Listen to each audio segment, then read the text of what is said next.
yine ailelem.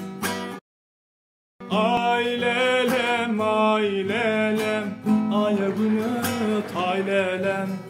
Dolunmulmun, ürülmülmun, bana yine ailelem. Bugün senin yaş toyun, 18'in doluy. Bugün dünya iniptim, aydan yine yolluy. Olay aylığın içiler, bugün ida kallıy. Dolunmazmın, ürülmezmın, bana yine ailelem.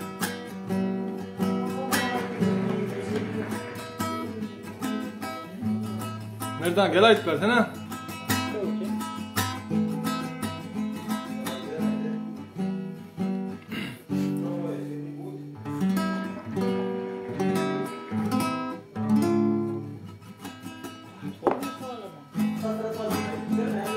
Hasratalı.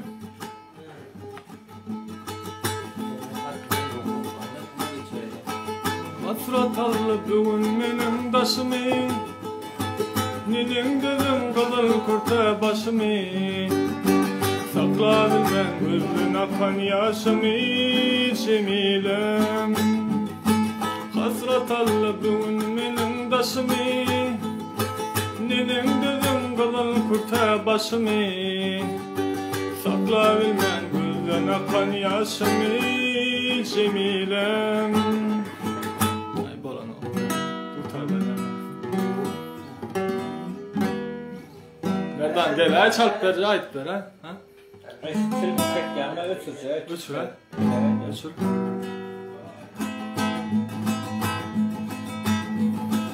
Oy. Şovraydım dedi. Yok be. Karışlar tutar alayına gayın.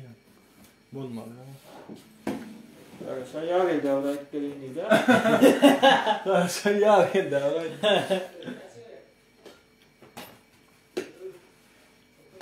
Rakar alkol tutar dedi.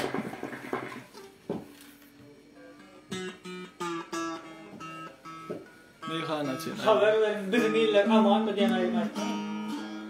Meyhane için aynı bundan gitar için. Meyhane için. Toyuk çıkarlar. Gitar taşımın değil normal. Hadi gitar daydım aytacağım bunu. O da derdim ha. Orta değil mi? Türk mü? Ne öyle orta sünnet toynalarına yaptıracağım. Selamun aleyküm.